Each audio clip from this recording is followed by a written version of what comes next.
I sit alone in Dr. Rivera's office, my fingers turning white as I grip the edge of the padded chair. The room feels too cold, too sterile. His diplomas stare down at me from the wall like judgmental eyes. The tests confirm what we suspected, Emily. Doctor. Rivera leans forward, his voice gentle but unflinching. You need surgery, and soon. The longer we wait, the more complicated recovery becomes. I nod, trying to look brave while my insides twist into knots. At 25, I never expected to face something like this. What about costs? My voice sounds small, foreign to my own ears. He slides a paper across his desk. With your insurance, your out-of-pocket will be approximately $5,000. $5,000. The number hangs in the air between us, a death sentence for someone with my bank account. I do the math, automatically my meager savings, the rent due next week, the student loans that devour my paycheck. The room tilts slightly. How soon? I manage to ask. Within the month, ideally. His pen taps against his notepad. Do you have someone who can help you through recovery? I nod automatically, the lie forming before I can stop it. Family. I have family. That night, my parents' suburban colonial looks exactly as it always has: perfect lawn, gleaming windows, American flag fluttering by the door. I park my 10-year-old Honda beside my father's immaculate Lexus and check my reflection. Still in my office clothes, slightly wrinkled after a full day of work. I smooth my hair, apply lip balm, and rehearse my speech one more time. The front door opens before I knock. My mother, Margaret, peers out with a distracted smile. Emily, what a surprise. We weren't expecting you tonight. The house smells like fresh coffee and furniture polish. I follow her through the hallway into the dining room, where blueprints cover the polished mahogany table. My father hunches over them, reading glasses perched on his nose. My brother Liam paces the perimeter, gesturing enthusiastically. The waterfall countertop is worth every penny, Liam says, not noticing me yet. And we can add the butler pantry if we extend this wall just 18 inches. Emily's here, my mother announces, and 3 heads turn toward me. My father gives a curt nod. Emily, grab a coffee if you want. We're just finalizing some details for Liam's renovations. Hey sis, Liam grins, waving me over. Perfect timing. Which backsplash do you like better, the Calicut gold marble or the handcrafted subway tile? I move closer, not really seeing the samples he points to. My heart hammers against my ribs. Actually, I needed to talk to you all about something. My voice sounds steadier than I feel. Something important. Can it wait 15 minutes? My father checks his watch. We need to finalize these selections for Liam's contractor meeting tomorrow. It's about my health, I blurt out. The room falls silent. I've been having tests. The results came back today. My mother's face shifts into a mask of concern. She pulls out a chair. Sit down, honey. What tests? I sink into the chair, explain the diagnosis, the recommended surgery, the urgency. Their faces grow serious as I speak. I hate this being the bearer of bad news, the one with problems, the one asking for help. But I have nowhere else to turn. The thing is, I finish, my mouth dry. After insurance, I still need $5,000. I've been saving, but with rent and student loans. My voice trails off. The silence stretches. My father removes his glasses, pinches the bridge of his nose. You should have planned better, Emily. His tone is the same one he used when I brought home a B+ in calculus. Medical emergencies happen. That's why emergency funds exist. Thomas, my mother murmurs, but her eyes hold no real disagreement. I've tried, I say, heat rising to my cheeks, but on my salary. We can't enable this kind of irresponsibility, my mother cuts in, her voice soft but firm. You're an adult now. Part of being an adult is anticipating these situations. The pain in my side throbs as if responding to their words. I stare at the blueprint between us, the elaborate kitchen that will never cook a meal for me. Speaking of which, Liam chimes in, oblivious to the tension. Dad, Did you tell the contractor we were increasing the renovation budget to 400,000? I want to upgrade the primary bathroom fixtures to the restoration hardware collection. 400,000. The number crashes through me like a wrecking ball. 400,000 for Liam's kitchen, while 5,000 for my surgery is irresponsible. 400,000? I repeat, my voice barely audible.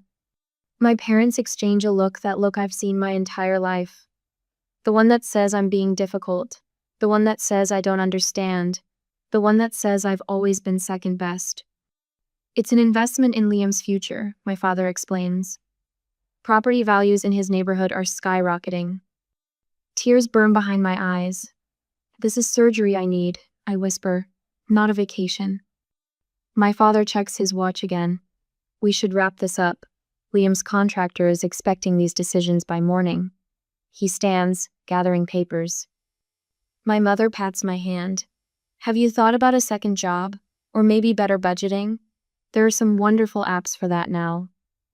Liam studies his shoes, saying nothing. I rise slowly, the chair scraping against hardwood.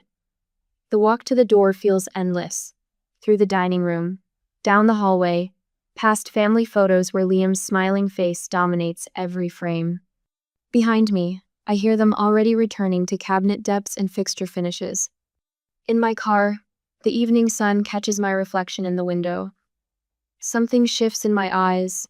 Something breaks and reforms simultaneously. Tears stream down my face, but my breathing steadies. They won't be the reason I suffer, I whisper to my reflection.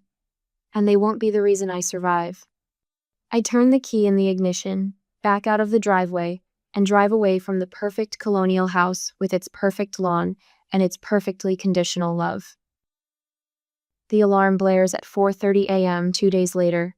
My hand slaps the nightstand, fingers fumbling until the noise stops. Through the window, stars still hang in the black sky, no hint of dawn. 3 hours until my office job. Just enough time for my first gig of the day.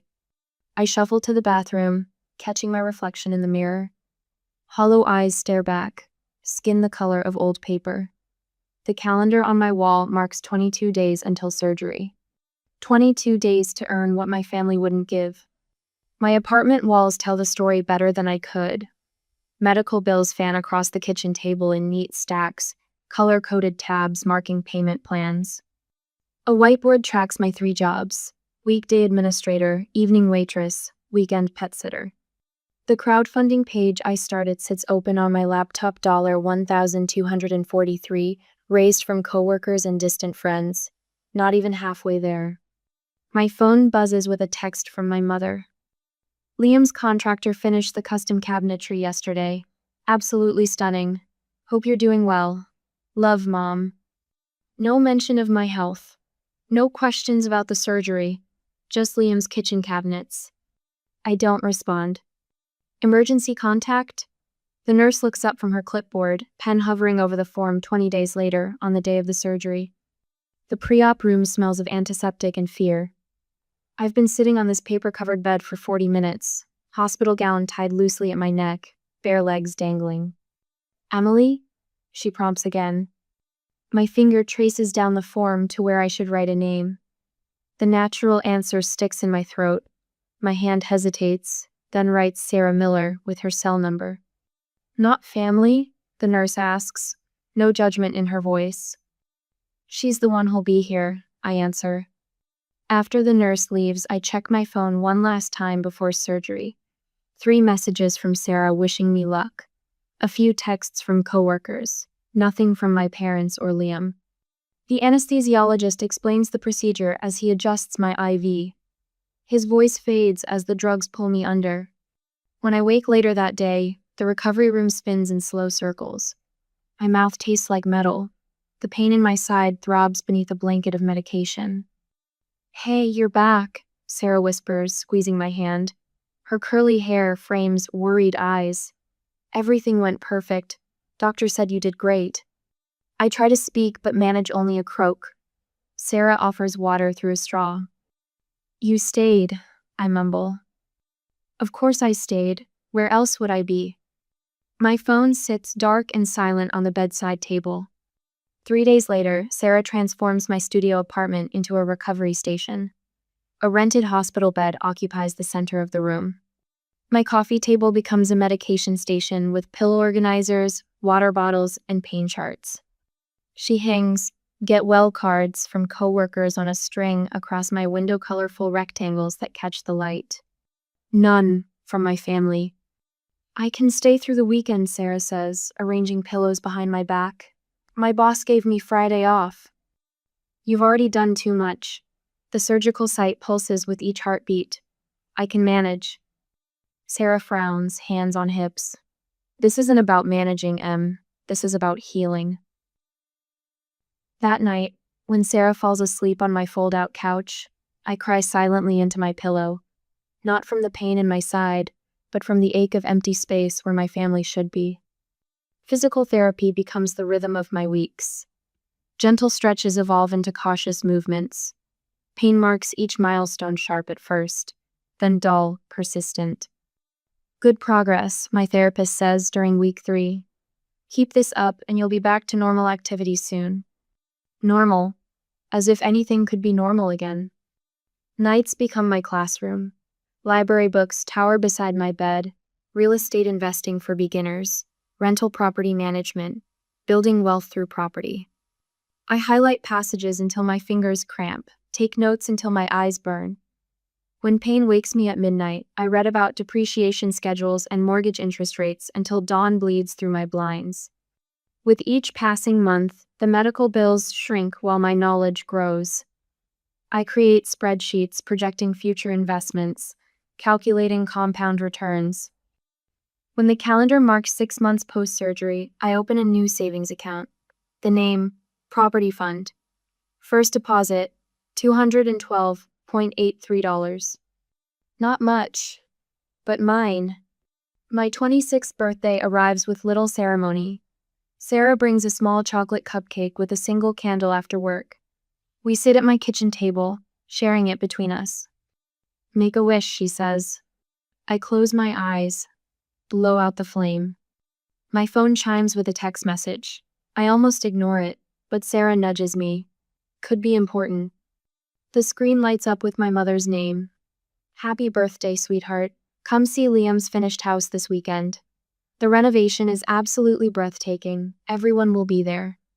Love, Mom. Sarah reads it over my shoulder, her intake of breath sharp. Are you going? She asks.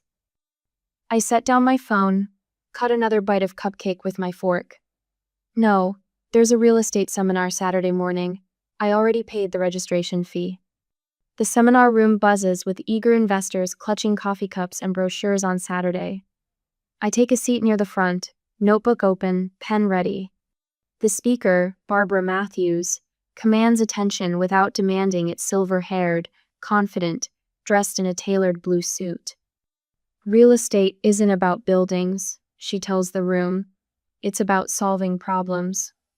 After the session, I hover near the podium while others ask questions. When the crowd thins, Barbara notices me waiting. You took more notes than anyone else here, she observes, nodding toward my filled pages. I need to make sure I don't miss anything important. Her eyes, shrewd behind stylish glasses, assess me. First property? Not yet. Still saving. She hands me her business card. Call me when you're ready. I mentor serious investors. On my way home, I drive past a rundown duplex with a fresh for sale sign. I circle the block twice before pulling over. The paint peels in long strips. The concrete steps have cracked. The roof needs work. But the bones are there. The potential. I see it clearly, like a vision of another life. I take a photo with my phone and save it with a new label. Possibility number 1. I stand at the window of my new office, watching people hurry past on the street below. 5 years have transformed everything. The reflection that stares back at me from the glass is barely recognizable from the broken woman who once sat crying in a hospital gown. My phone buzzes. A text from my assistant, Delia. New property just listed. Sending details now. At 31, I've replaced my old wardrobe of discount store basics with tailored suits in charcoal and forest green. The walls around me have evolved from my kitchen table to this second-floor commercial space overlooking Main Street. The sign on the door reads, Parker Property Solutions in confident silver lettering. Miss Parker? Delia knocks and enters with a stack of files. Your 11 o'clock canceled, but Mrs. Winters confirmed for lunch. Barbara Winters. My mentor. My salvation. The woman who saw potential in a wounded 27-year-old clutching a notebook full of desperate calculations at a real estate seminar. Tell Marco we need the quarterly reports before tomorrow's investor meeting, I say, straightening the already straight edge of my desk calendar. Old habits die hard, and check with Williams Construction about the timeline on the fourplex renovation. Delia nods and leaves. 5 years ago, I was answering to managers. Now, 6 contractors and 2 employees answer to me. 15 minutes later, at the cafe, Barbara waves away the dessert menu and leans back in her chair. Sunlight streams through the restaurant windows, catching the silver in her bob. At 68, she carries herself with the confidence of a woman who built her fortune one calculated decision at a time. The Riverside apartment acquisition was smart, she says, stirring her coffee. 15 units with that location for under market value? You have good instincts, Emily. I smile, warmth spreading through my chest. Praise still feels foreign, a language I'm slowly learning to understand. I've been studying the western side of town, I tell her. 3 properties with strong rental histories, all owner, financed with favorable terms. Barbara studies me over her coffee cup. When was the last time you spoke to your family? The question lands like a stone in still water. I focus on refolding my napkin. 5 years, 2 months. I meet her eyes. Not since the surgery. She nods, unsurprised. I cut ties with my brother for a decade over my parents' estate. Sometimes distance is necessary. Did you ever reconcile? I ask. Eventually, on my terms. She sets down her cup. Success isn't revenge, but it sure feels good when they notice. We clink glasses in a toast to my latest acquisition, a 12-unit building that doubled my property count overnight. The next morning, light filters through my kitchen window as I scan foreclosure listings, sorting properties by potential ROI. Delia has flagged several with yellow sticky notes. I sip my coffee, flipping through the pages until my hand freezes mid-turn. The address jumps off the page, 47 Oakwood Lane. 3 doors down from my parents' home. My coffee cup clatters against the saucer. I reach for a pen, my hand unusually unsteady, and draw a perfect circle around the listing. The streets of Oakwood Estates look smaller than I remember the next day I visit. I drive slowly past manicured lawns and colonial facades, noting subtle changes. Mrs. Henderson's prize roses replaced with low-maintenance shrubs. The Taylor's basketball hoop missing from their driveway. Then I see at Liam's dream house. The $400,000 renovation showcase. Even from the street, I can spot the signs of neglect. Paint peeling along the trim. Overgrown hedges creeping toward unwashed windows. A for sale sign, weather-beaten and leaning, stands in the yard. I park at the end of the cul-de-sac and walk toward the community mailboxes, timing my arrival as Mrs. Collins collects her daily stack. Emily Parker? Her eyes widen. Goodness, it's been years. Are you visiting your parents? Just passing through, I say, offering a practiced smile. The neighborhood looks different. Oh, difficult times, she lowers her voice. Your brother's house is in foreclosure, you know. Lost his job at the investment firm last year. Your parents have been struggling tutoring to help him, I imagine. Really? I keep my tone neutral. I hadn't heard. Such a shame about that beautiful kitchen remodel. She shakes her head. Bankruptcy filing and everything. The whole family's underwater from what I hear. I nod, my mind calculating rapidly. It was good seeing you, Mrs. Collins. Walking back to my car, I pull out my phone and call Delia. The Oakwood listing, I say. I want to expand our search. Look for all distressed properties in that zip code, particularly on Oakwood Lane and surrounding streets. A pause. There are 3 more that match those criteria. Put together acquisition packages for all 4, I say, my decision crystallizing, and schedule a meeting with our investor group for tomorrow. The Oakwood portfolio represents an exceptional opportunity, I explain, standing before the conference room of investors the next day. The slideshow behind me displays neighborhood comps, projected rental income, and rehabilitation costs. What I don't share is how I once played hide and seek in these backyards. How I know which houses get morning sun and which streets flood during heavy rains. How the largest property once belonged to my brother. We're projecting a 12% annual return after expenses. I continue, clicking to the next slide. The area has historically maintained high occupancy rates with quality tenants. The investors nod, impressed by the numbers. By afternoon, we've closed the deal for properties purchased at 30 cents on the dollar. Back in my office, I unlock the bottom drawer of my desk and remove an old photo. My family standing before our house, arms around each other, smiles fixed for the camera. I was 17 then, still believing that love was unconditional, that family meant safety. I return the photo to the drawer and lock it away. These just came in, Delia says, placing a stack of rental applications on my desk. The Oakwood properties are generating significant interest. I flip through them idly until a familiar name stops my breath. Parker, Thomas, and Margaret. My parents' application for their son's former house.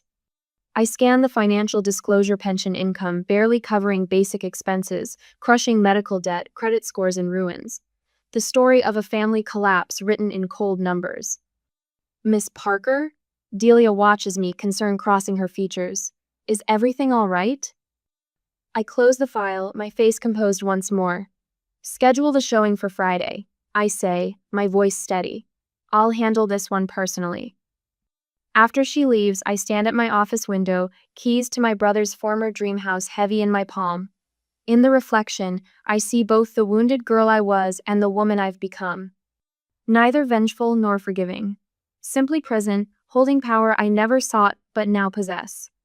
The choice before me isn't about revenge, it's about value, a lesson my family taught me at the cost of $5,000 and years of pain. And some lessons are worth more than houses. A week later, I straighten the leasing documents on the granite countertop, aligning them perfectly with the edge. Jessica finishes arranging fresh flowers in the modest vase, not too fancy, just professional enough to suggest comfortable living without ostentation.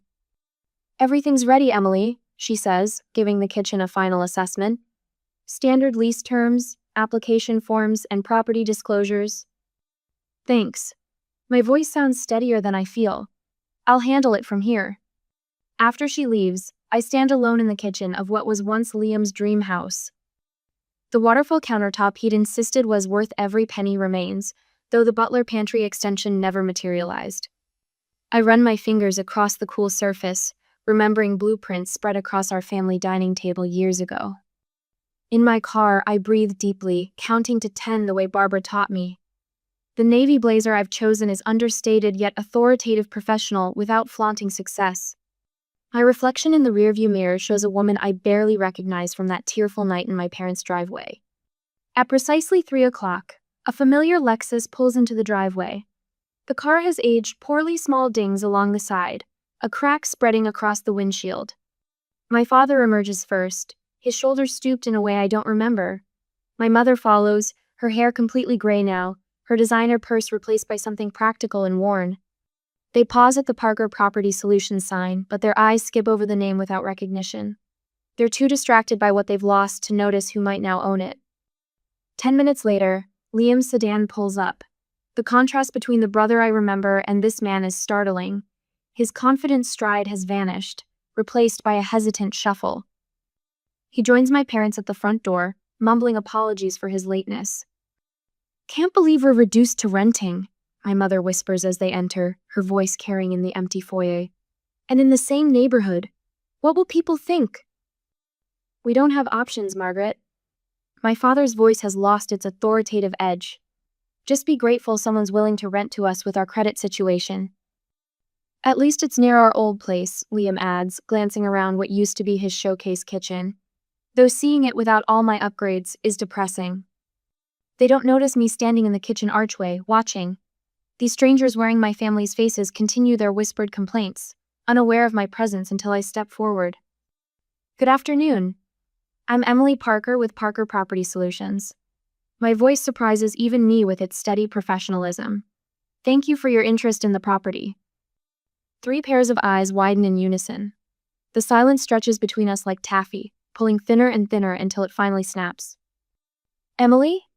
My father recovers first, voice wobbling as he stretches his lips into what might be a smile. What a coincidence! My mother's hands flutter to her throat. Darling, we've missed you terribly. Why didn't you tell us you were in real estate? Liam says nothing, his gaze fixed on the floor tiles he once selected from an Italian catalog. Perhaps we should catch up first, my father suggests, gesturing toward the living room. Family matters before business, right? Actually, I think it's best we focus on the rental application. I indicate the documents on the counter. As you mentioned, your credit situation complicates matters, so we should address the qualification requirements first. Their faces shift as understanding dawns. They're not here as my family, they're here as potential tenants. The power dynamic has flipped so completely I can almost hear it click into place like a lock. The rental terms are standard market rate, I continue, turning to the appropriate page. First month, last month, and security deposit required upon signing. References will be verified, and income must be 3 times the monthly rent. Emily, my mother whispers, tears welling. Surely there's a family discount? My father clears his throat. Blood means flexible terms, doesn't it? After all, we're not strangers. I meet his gaze directly. This is business, not family. You taught me that. The words hang between us, and I see recognition flash in my father's eyes. She remembers saying something similar the night I asked for help with my surgery. I slide the application form across the counter, placing a pen precisely on the signature line. All tenants over 18 must complete the background check. The application fee is non-refundable. They exchange glances, a silent family conversation from which I've been excluded for years. What happened to you? My mother asks softly. Life. I maintain my professional tone as I walk them through the remaining lease terms. No anger, no bitterness, just clear boundaries. Liam finally speaks, his voice barely audible. I'm sorry about your surgery. I nod once, acknowledging without absolving. The house is available immediately. Your application will be processed like any other. After they leave, I watch from the window as they huddle beside their cars, gesturing in what appears to be a heated discussion. The signed application remains on the counter where they left it. I whisper to the empty house. $5,000. One valuable lesson. In business, as in family, you learn who people are when they think they have the power, and when they discover they don't. I arrange the office with careful precision. Every object on my desk has purposely documents centered, company policy manual to the right, tenant information packet to the left. The thermostat reads 72 degrees, though I feel strangely cold. My watch says 9:58 a.m. They'll arrive at 10. Adjusting my charcoal blazer, I breathe deeply and focus on the wall of framed property acquisition photos opposite my desk. 5 years of disciplined work. 5 years since they left me alone with a $5,000 medical bill and endless nights of pain. The lobby phone buzzes. Miss Parker, your 10 o'clock is here. Send them in, Alicia. My family enters as if stepping onto unfamiliar terrain. Mom wears a peach cardigan set I've never seen, her pearls polished to a high gleam. Dad has put on a tie, his silver hair freshly trimmed. Liam trails behind in a button-down that still bears creases from its packaging. Emily. Dad extends his hand as if we're business associates meeting for the first time. I shake it firmly. Please, have a seat. They settle into the visitor chairs I've arranged across from my desk. Mom's gaze sweeps the room, lingering on my business awards and the property management certifications mounted on the wall. Lovely office, she says, very professional. Thank you. I slide the lease documents forward. I've prepared the standard rental agreement for the property. Let me walk you through it. Liam clears his throat. Before we start with all that, maybe we could just talk? It's been a long time, Em. The old nickname stings more than it should. I pull out my reading glasses, ignoring the fluttering in my stomach. The lease term is 12 months, I continue. Rent is due on the 1st of each month. Late fees apply after the 5th. The security deposit covers damages beyond normal wear and tear. Mom's hand trembles slightly as she reaches into her purse. She pulls out a small frame containing a family photo from my high school graduation. With practiced delicacy, she places it on my desk. We've missed so much time as a family, she says, voice quavering. When we saw you at the showing, I just knew God was giving us another chance. I pick up the frame and examine it briefly before placing it back in her purse. The tenant handbook outlines maintenance procedures and property rules. Dad leans forward. Emily, this situation we're in, it's temporary. The market turned against us, but I have prospects lined up. Within 6 months, we'll be back on our feet. The lease term is 12 months, I repeat. Early termination requires 60 days' notice and payment of a fee equal to 1 month's rent. Liam shifts in his seat. Look, we know you've done well for yourself. Maybe you could help us get back on our feet? Family discounts or something? The word family ignites something fierce inside my chest. I open my desk drawer and remove a folder I've kept for 7 years. From it, I extract a stack of medical bills, each one marked paid in bold red letters. 5 years ago, I had surgery, I say, my voice steadier than I feel. Recovery took 14 weeks. I worked 3 jobs to pay for it. I spread the bills across the desk. I needed $5,000 then. You're asking for much more now. Mom's face flushes. Dad studies his hands. Only Liam meets my eyes. I'm sorry, he says quietly. I should have helped you then. I nod once, acknowledging his words without accepting them as absolution. If you want to rent this property, our relationship will be tenant and landlord. Nothing more, nothing less. I tap the lease agreement. If you want more than that, I have terms for that too. Terms? Dad's eyebrows rise. For being family? Family counseling, with all of us present, for at least 6 sessions before we discuss personal reconciliation. Mom's mouth opens in protest. That's ridiculous. We don't need a stranger telling us how to be a family. Then we'll keep this professional. I slide a pen toward them. Your choice. Dad and Mom exchange glances, a silent conversation passing between them. Liam surprises me by reaching for the pen. I'll do the counseling, he says, whether they join or not. His unexpected alliance shifts something in the room. Mom's shoulders sag in defeat while Dad maintains his rigid posture, jaw tight with stubborn pride. Fine, Dad finally mutters, if that's what it takes. They sign the lease, initials on every page. I countersign with the same pen I used to sign my medical payment plans years ago. The door opens behind me, and Jessica enters with perfect timing. This is Jessica Miller, my property manager, I explain, standing. She'll be your primary contact for any maintenance issues or questions about the property. You won't be handling things yourself? Mom asks, disappointment evident. No. Jessica manages all tenant relationships. She'll treat you fairly, like all my tenants. Nothing more, nothing less. Jessica smiles professionally and hands them each her business card. I look forward to working with you. The welcome packet includes my contact information and emergency procedures. I gather the signed documents. Jessica will show you out. They rise slowly, as if hoping for some last-minute softening. Dad nods stiffly.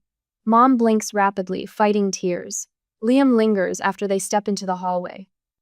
For what it's worth, he says quietly, I'm proud of what you've built. The compliment holds no power over me now. Thank you. Jessica will be in touch about the counseling arrangements. When the door closes behind them, I sink into my chair, trembling slightly from the adrenaline crash. My phone rings almost immediately. How did it go? Barbara asks, her voice warm with concern.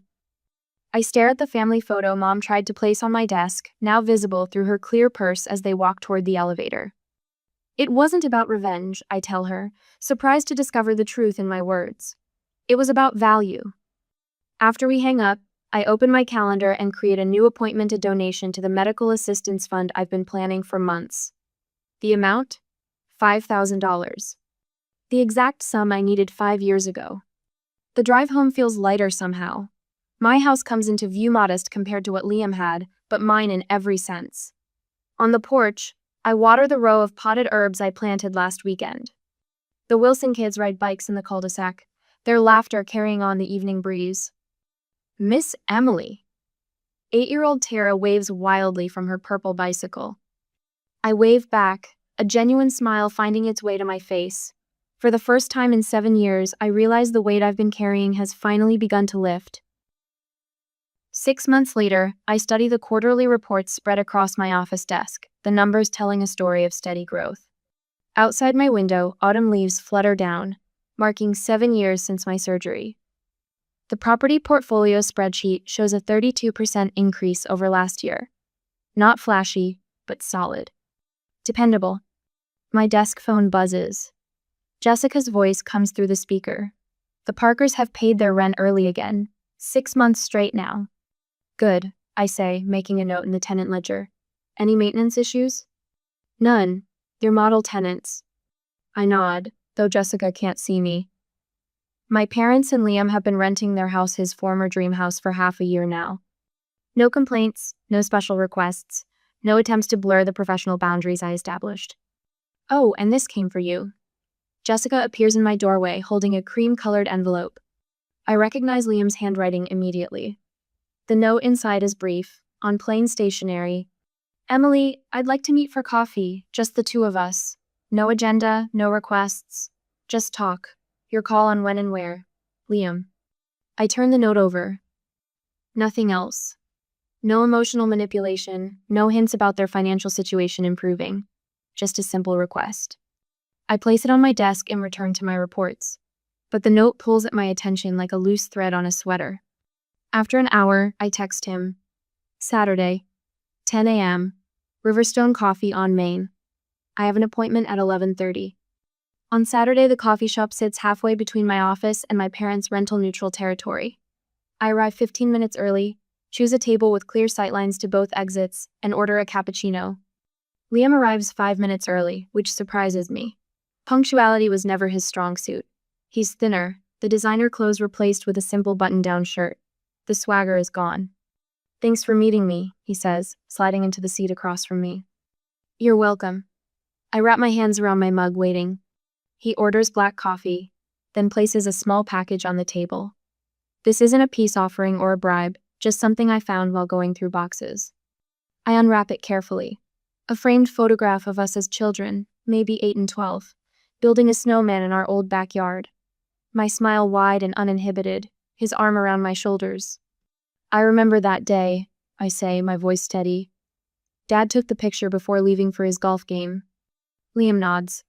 He missed the part where you gave the snowman your scarf because he looked cold. A silence stretches between us, not entirely uncomfortable. We've been seeing a family counselor, he says finally, all three of us. That's good. It's hard, facing things about ourselves. He stirs his coffee. About me. I watch a young mother at another table cut a muffin into tiny pieces for her toddler. Things often are. The thing is, Emily. He stops, starts again. I never saw it, how differently they treated us. It was my normal. Mine too, I say. His eyes meet mine, clear and sad. That doesn't make it right. We talk for 40 minutes. He doesn't ask for money.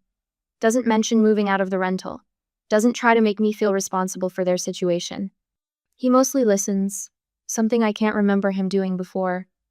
The following Tuesday, I finalized the paperwork for my foundation, the Parker Medical Housing Foundation. Barbara helped me structure it to provide emergency medical grants of exactly $5,000 each. The symmetry feels right.